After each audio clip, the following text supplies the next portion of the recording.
अगर आप भी चाहते हैं कि पीके प्रदीप प्रजापति का ऑडियो वीडियो सबसे पहले आपके पास पहुंचे, तो हमारे यूट्यूब चैनल को लाल बटन दबा के सब्सक्राइब करें और साथ ही साथ बेल आइकन जरूर दबाएं।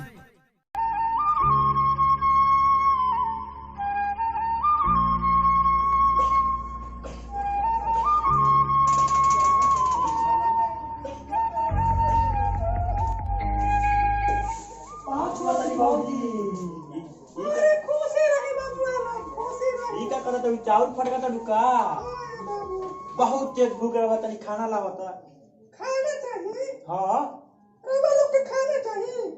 पहले हमरा सवाल का जवाब दी, तब रउआ लोग के खाना मिली। पूछा एमबीबीएस कहीं कह रही तू कब बुझा तारू?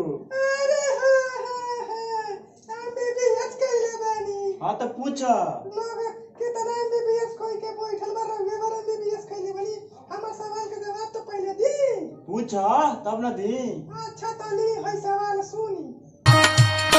कौन चीज जग में बा धरती से भारी, तो हमरा के दे बाबा ताई ये देवरू हमरा के दे बाबा।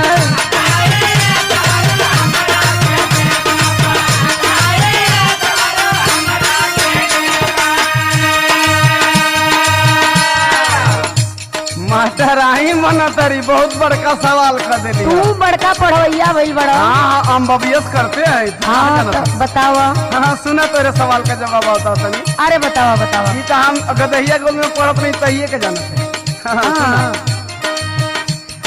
पाप बाटे दुनिया में धरती से भारी, तो जई हजनिए में लपटाई ये भौजी जई हजनी।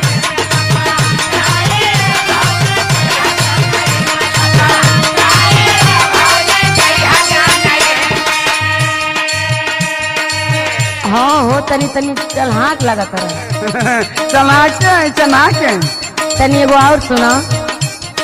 अब देखा भूख लगल तू सवाल मत बड़ा। अच्छा पूछू। हमारी बाती का जवाब देबो तब भी आज तो के खाना मिली नहीं तना। अरे भौजी को तू सवाल लेके बैठल हो। सुना। हाँ सुनावा।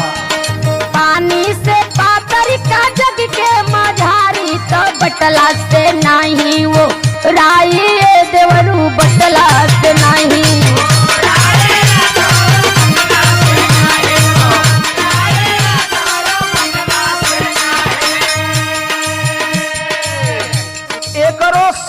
तू जवाब हमसे ले लो।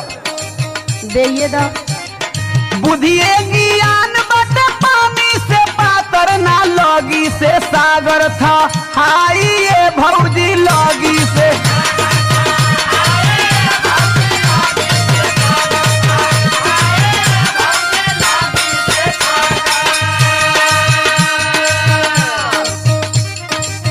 तनी है तीसर की लाइन का जवाब दो।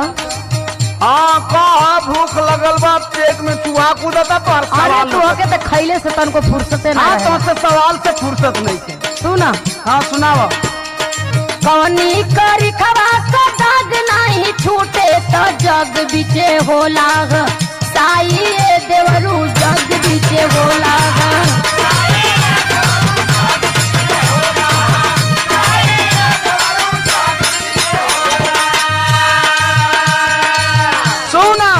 बोला। जग बीच कोई के कलंक यदि लागी, तो साबुन से नहीं धो वाई ये भौजी साबुन से ना।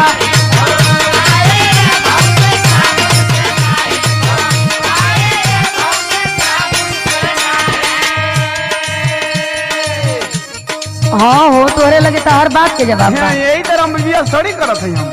अच्छा एगो लास्ट बात के जवाब दे दो। अच्छा भाला तो हर अंतिम तो भयल। अग्नि से तेज कवन तनवा के जा रे, मीनाक्षी सुरेश पूछे गाई देवरू।